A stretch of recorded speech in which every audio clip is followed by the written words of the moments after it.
Shalom Bapak Ibu, Saudara yang dikasih Tuhan. Selamat pagi. Hari ini hari Kamis tanggal 25 Juni 2020. Saya bersyukur kita kembali boleh bertemu dalam program acara Saat Teduh. Acara ini kami buat untuk membawa Bapak Ibu bersama-sama belajar bersaat teduh ya. Sesuai dengan kemampuan yang ada pada saya akan mengajak saudara belajar bersaat teduh sehingga nantinya sepanjang hari kehidupan kita benar-benar kita isi ya dengan sesuatu yang berkenan di hadapan Tuhan. Terutama di menjelang waktu kedatangan Tuhan yang mendekat ya, kehidupan yang semakin tidak menentu. Saya ajak saudara, mari ayo lebih dekat dengan Tuhan. Sebelum tiba waktunya kita harus bertemu dengan Tuhan. Jangan sampai kita terlambat untuk menyadari dan mempergunakan waktu yang sudah Tuhan beri buat kita. Mari kita akan persiapkan diri kita akan bersaat teduh bersama-sama. Kita datang kepada Tuhan, kita akan menyapa Tuhan, kita akan menyanyikan sebuah nyanyian, Ku Masuk Ruang Maha Kudus.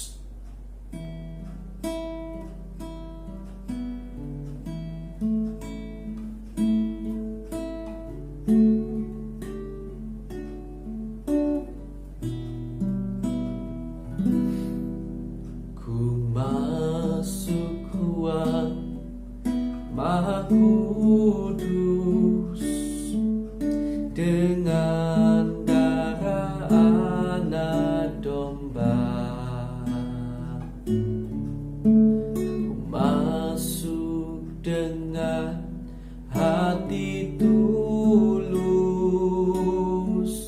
menyembah yang Maha Kuasa. Ku menyembahmu,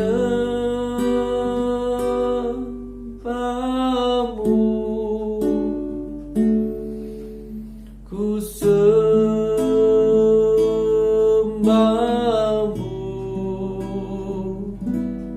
ku menyembahmu,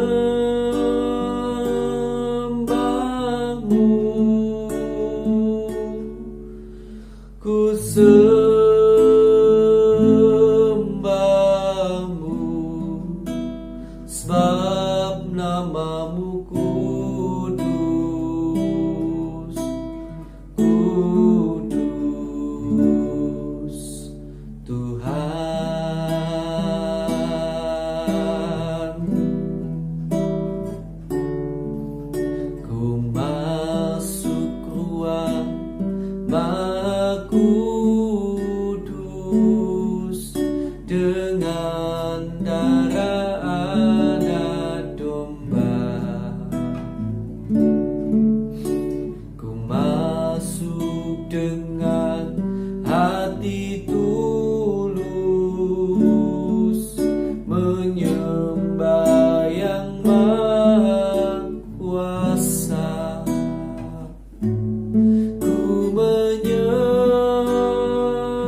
penuhi kami. Ku rindu Kau selalu dalam hidupku.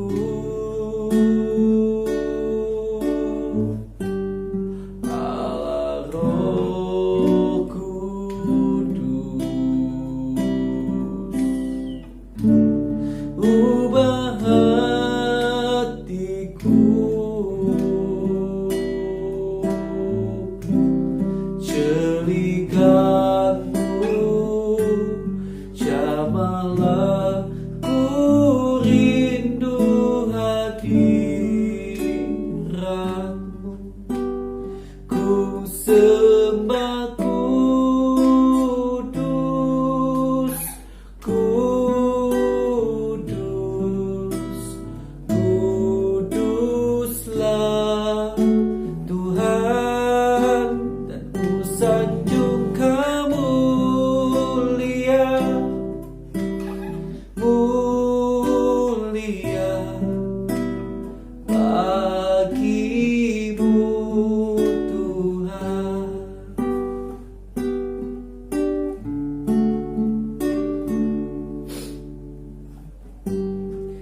Allah Roh Kudus, penuhi kami. Ku rindu Kau selalu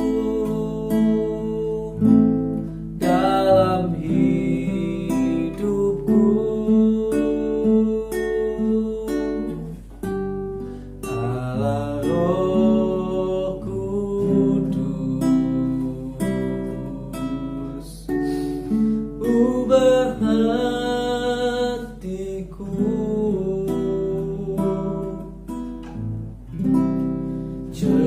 jadikanku jamalah, ku rindu hadiratmu, ku sembah kudus,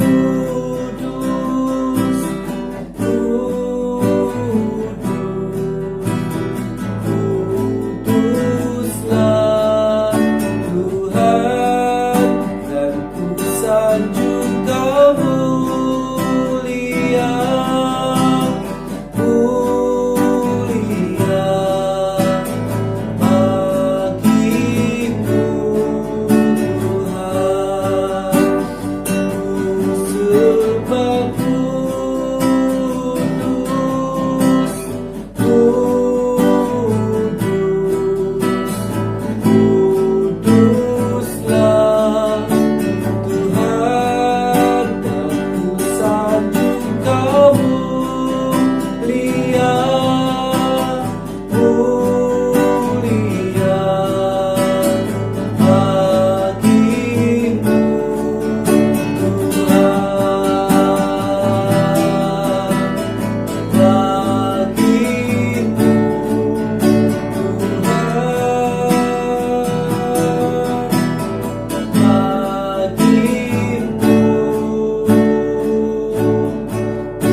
memang Engkaulah Allah yang patut kami tinggikan, kami puja dan kami sembah untuk selamanya.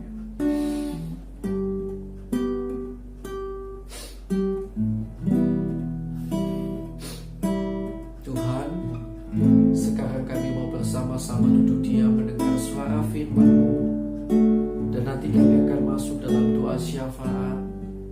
Kiranya urapan-Mu terus menyertai kami, biarlah Roh-Mu menyertai kami, dalam nama Tuhan Yesus Kristus. Haleluya. Amin. Puji Tuhan. Puji Tuhan. Puji Tuhan, Bapak Ibu, saudara yang terkasih dalam Tuhan. Mari kita akan melihat dalam Alkitab kita, di dalam kitab Injil Matius, ya, kita sudah sampai sekarang pada pasal yang ke-9. Wow, ya. Puji Tuhan, kita patut bersyukur. Biasanya banyak orang Kristen mungkin ya sampai ayat pasal ke-5, Matius 1 sampai Matius 5, kemudian tahun depan begitu lagi ya. Setiap tahun akhirnya yang paling dihafal Matius pasal pertama atau Kejadian pasal yang pertama, karena yang diulang-ulang itu terus ya, nggak pernah selesai. Tapi saya berharap lewat saat teduh ini kita bisa sama-sama sampai selesai ya. Nanti kitab Perjanjian Baru kita selesaikan semua. Puji Tuhan. Satu pasal, yaitu dalam pasal 9, perikopnya orang lumpuh disembuhkan. Sesudah itu naiklah Yesus ke dalam perahu lalu menyeberang. Kemudian sampailah ia ke kotanya sendiri. Maka dibawa oranglah kepadanya seorang lumpuh yang terbaring di tempat tidurnya. Ketika Yesus melihat iman mereka, berkatalah ia kepada orang lumpuh itu, "Percayalah hai anakku, dosamu sudah diampuni." Maka berkatalah beberapa orang ahli Taurat dalam hatinya, "Ia menghujat Allah." Tetapi Yesus mengetahui pikiran mereka lalu berkata, "Mengapa kamu memikirkan hal-hal yang jahat di dalam hatimu? Manakah lebih mudah, mengatakan dosamu sudah diampuni, atau mengatakan bangunlah dan berjalanlah? Tetapi supaya kamu tahu bahwa di dunia ini Anak Manusia berkuasa mengampuni dosa." Lalu berkatalah ia kepada orang lumpuh itu, "Bangunlah, angkatlah tempat tidurmu dan pulanglah ke rumahmu." Dan orang itu pun bangun lalu pulang. Maka orang banyak yang melihat hal itu takut lalu memuliakan Allah yang telah memberikan kuasa sedemikian itu kepada manusia. Matius pemungut cukai mengikut Yesus. Setelah Yesus pergi dari situ, ia melihat seorang yang bernama Matius duduk di rumah cukai. Lalu ia berkata kepadanya, "Ikutlah aku." Maka berdirilah Matius lalu mengikut dia. Kemudian ketika Yesus makan di rumah Matius, datanglah banyak pemungut cukai dan orang berdosa dan makan bersama-sama dengan dia dan murid-muridnya. Pada waktu orang-orang Farisi melihat hal itu, berkatalah mereka kepada murid-murid Yesus, "Mengapa gurumu makan bersama dengan pemungut cukai dan orang berdosa?"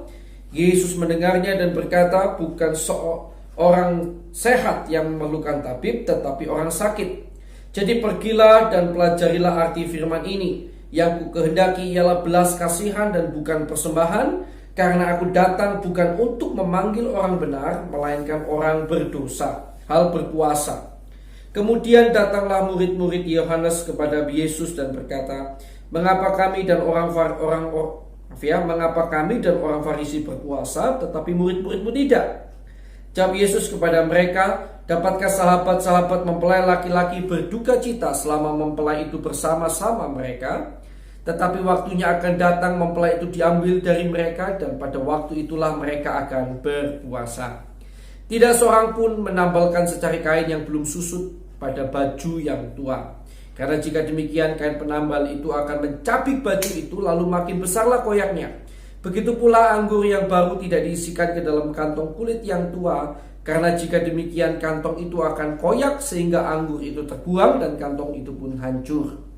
Tetapi anggur yang baru disimpan orang dalam kantong yang baru pula, dan dengan demikian terpeliharalah kedua-duanya, ya." Perikopnya kemudian, anak kepala rumah ibadat perempuan yang sakit pendarahan. Sementara Yesus berbicara demikian kepada mereka, datanglah seorang kepala rumah ibadat lalu menyembah dia dan berkata, "Anakku perempuan baru saja meninggal, tetapi datanglah dan letakkanlah tanganmu atasnya, maka ia akan sembuh." Lalu Yesus pun bangunlah dan mengikuti orang itu bersama-sama dengan murid-muridnya. Pada waktu itu seorang perempuan yang sudah 12 tahun lamanya menderita pendarahan maju mendekati Yesus dari belakang dan menjamah jumbai jubahnya. Karena katanya dalam hatinya, "Asal ku jamah saja jubahnya, aku akan sembuh." Tetapi Yesus berpaling dan memandang dia serta berkata, "Teguhkanlah hatimu, hai anakku, imanmu telah menyelamatkan engkau." Maka sejak saat itu sembuhlah perempuan itu. Ketika Yesus tiba di rumah kepala rumah ibadat itu dan melihat peniup-peniup seruling dan orang banyak ribut, berkatalah ia, "Pergilah, karena anak ini tidak mati tetapi tidur." Tetapi mereka mentertawakan dia. Setelah orang banyak itu diusir, Yesus masuk dan memegang tangan anak itu, lalu bangkitlah anak itu. Lalu tersiarlah kabar tentang hal itu ke seluruh daerah itu. Yesus menyembuhkan mata 2 orang buta. Ketika Yesus meneruskan perjalanannya dari sana, 2 orang buta mengikutinya sambil berseru-seru dan berkata, "Kasihanilah kami, hai anak Daud." Tetapi Yesus masuk ke dalam sebuah rumah. Setelah Yesus masuk ke dalam sebuah rumah, datanglah kedua orang buta itu kepadanya dan Yesus berkata kepada mereka, "Percayakah kamu bahwa aku dapat melakukannya?" Mereka menjawab, "Ya Tuhan, kami percaya." Lalu Yesus menjamah mata mereka sambil berkata, "Jadilah kepadamu menurut imanmu." Maka meleklah mata mereka. Dan Yesus pun dengan tegas berpesan kepada mereka, katanya, "Jagalah supaya jangan seorang pun mengetahui hal ini." Tetapi mereka keluar dan memasyurkan dia ke seluruh daerah itu. Seorang bisu disembuhkan. Sedang kedua orang buta itu keluar, dibawalah kepada Yesus seorang bisu yang kerasukan setan. Dan setelah setan itu diusir, dapatlah orang bisu itu berkata-kata. Maka heranlah orang banyak katanya, "Yang demikian belum pernah dilihat orang di Israel." Tetapi orang Farisi berkata, "Dengan kuasa penghulu setan ia mengusir setan." Belas kasihan Yesus terhadap orang banyak. Demikianlah Yesus berkeliling ke semua kota dan desa. Ia mengajar dalam rumah-rumah ibadat dan memberitakan Injil kerajaan surga serta melenyapkan segala penyakit dan kelemahan. Melihat orang banyak itu, tergeraklah hati Yesus oleh belas kasihan kepada mereka, karena mereka lelah dan terlantar seperti domba yang tidak bergembala. Maka katanya kepada murid-muridnya, "Tuaian memang banyak tetapi pekerja sedikit. Karena itu mintalah kepada Tuhan yang mempunyai tuaian, supaya ia mengirimkan pekerja-pekerja untuk tuaian itu." Kita bersama katakan amin. Ya.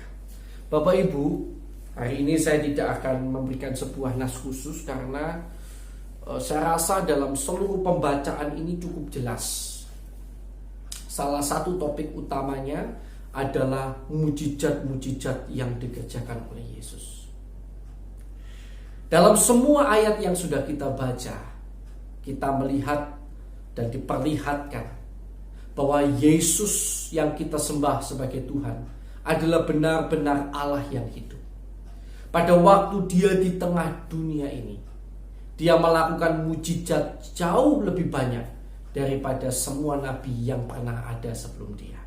Dia melakukan begitu banyak perbuatan ajaib. Bahkan orang mati dibangkitkan. Orang buta dapat melihat. Di sini memberikan sebuah keyakinan kembali kepada kita. Seolah-olah mengingatkan kembali kepada kita tentang kemahakuasaan Yesus. Bahwa siapapun saudara, siapapun saya, apapun tembok kemustahilan yang hari ini kita hadapi, kita memiliki Allah yang melebihi segala-galanya. Dia adalah Allah yang maha kuasa, yang mampu menyelesaikan segalanya dengan cara yang ajaib. Saudara yang terkasih dalam Tuhan, saya mau ajak saudara tetap berharap kepada Tuhan. Artinya, jangan cari yang lain. Jangan mengandalkan kekuatan kita. Jangan mengandalkan kekuatan orang lain. Jangan mengandalkan apapun yang ada dalam dunia ini. Mari kita tetap andalkan Tuhan. Memang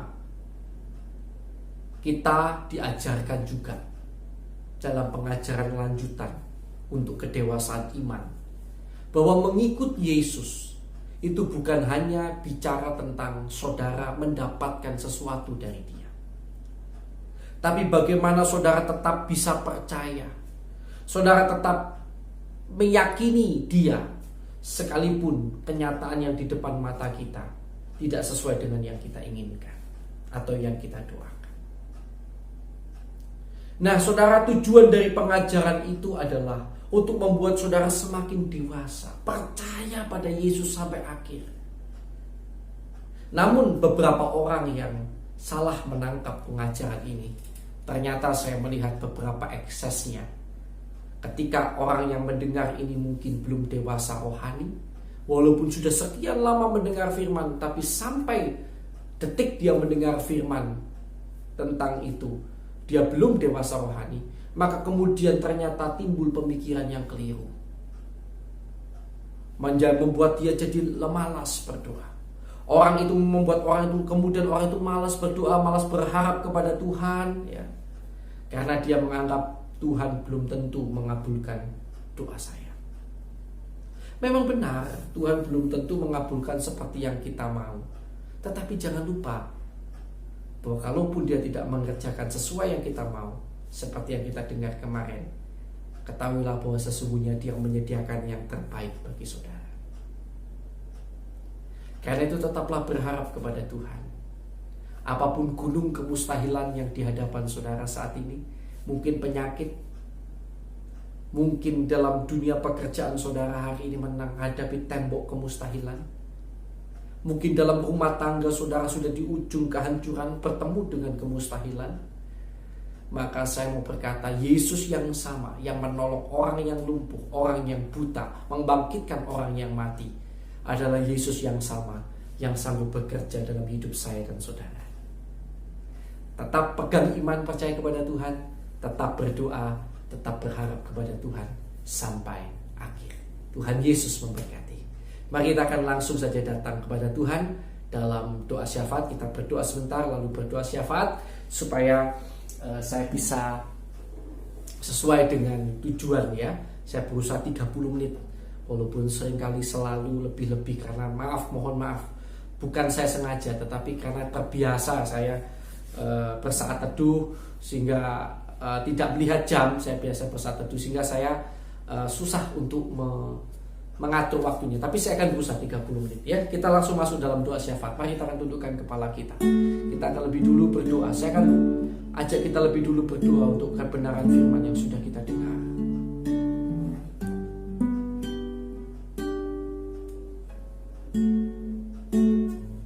Tuhan, kami percaya kepadamu, Tuhan.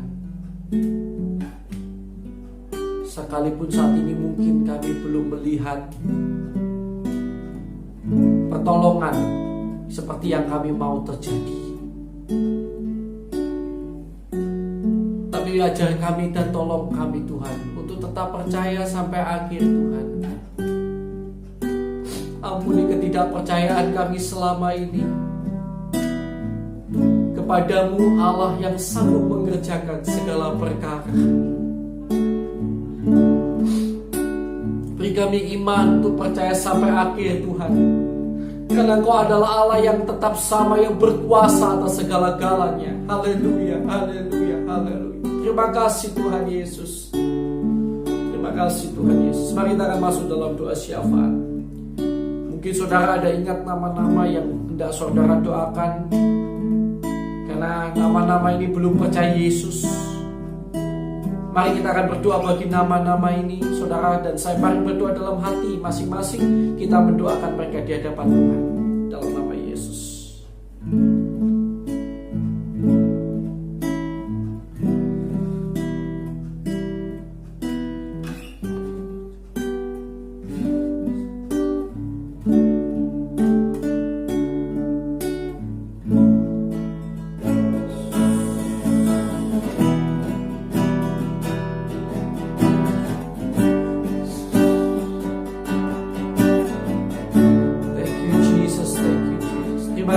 Tuhan. Sudah ya, mari kita akan berdoa sekarang. Saudara-saudara seiman kita di seluruh dunia yang dalam aniaya dan sengsara karena nama Kristus. Tuhan, kami berdoa bagi saudara-saudara seiman kami di seluruh dunia yang dalam aniaya sengsara karena nama Kristus. Kami terus berdoa bagi mereka, kuatkan iman percaya mereka kepadamu Tuhan. Jangan biarkan ada satupun yang gugur. Dan kalau boleh Tuhan, kiranya Engkau jauhkan segala penderitaan itu dari mereka. Kalau boleh Tuhan. Kami terus berdoa bagi teman-teman kami yang menderita karena nama Kristus. Tolonglah mereka Tuhan, tolonglah mereka. Terima kasih Tuhan. Kami juga berdoa buat pelayanan pekerjaan Tuhan di berbagai penjuru dunia. Untuk semua orang yang memiliki titel pendeta, hamba Tuhan, ataupun memiliki gelar-gelar teologi, Tuhan, kami berdoa untuk semua orang-orang ini. Biarlah kami semuanya, termasuk hamba-Mu, Kau berikan kami semuanya hati yang murni, hati yang tulus, lebih hari lebih tulus dalam nama Yesus. Sehingga kami semuanya mampu dengan tulus bekerja untuk kepentingan kerajaan Allah. Jauhkan dari segala kepentingan yang lain yang bukan berasal dari Tuhan. Di dalam nama Tuhan Yesus. Kami juga berdoa Bapa untuk bangsa negara kami Indonesia di dalam nama Tuhan Yesus. Berikan damai sejahtera-Mu Tuhan atas Indonesia. Tuhan berikan kesejahteraan atas Indonesia, kiranya berkat atas Indonesia. Berkati pemimpin-pemimpin bangsa kami dengan hikmat yang daripada Tuhan. Bahkan roh takut dan pengenalan akan Tuhan Kau curahkan kiranya atas bangsa dan negara kami Indonesia. Tidak lupa kami juga berdoa mohon pengampunan atas dosa kami, dosa bangsa kami, dosa negara kami. Ampuni kami Tuhan. Ampuni kami dan pulihkan bangsa kami Tuhan. Haleluya. Terima kasih Yesus. Haleluya. Haleluya. Haleluya Yesus.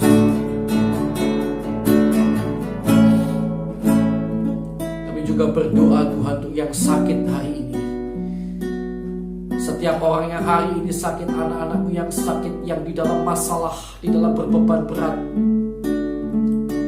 Setiap orang yang hari-hari ini Tuhan mungkin terikat pada dosa dan tidak mampu lepas.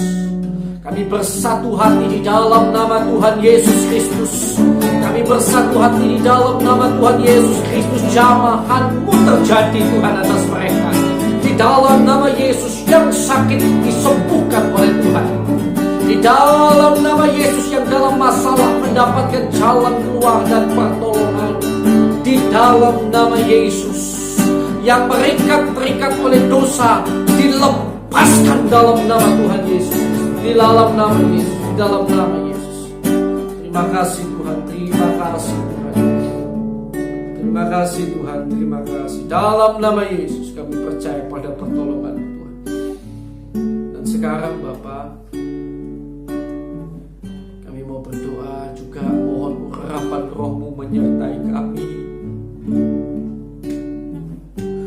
Mampukan kami hidup dalam jalan-Mu dan kehendak-Mu.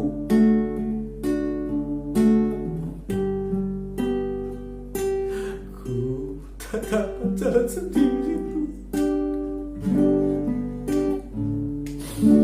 Haleluya. Tuhan tolong Tuhan. Mari saudara, kalau saudara mau berdoa, mungkin ada pergumulan secara pribadi, saya beri kesempatan untuk berdoa dalam hati untuk pergumulan pribadi saudara.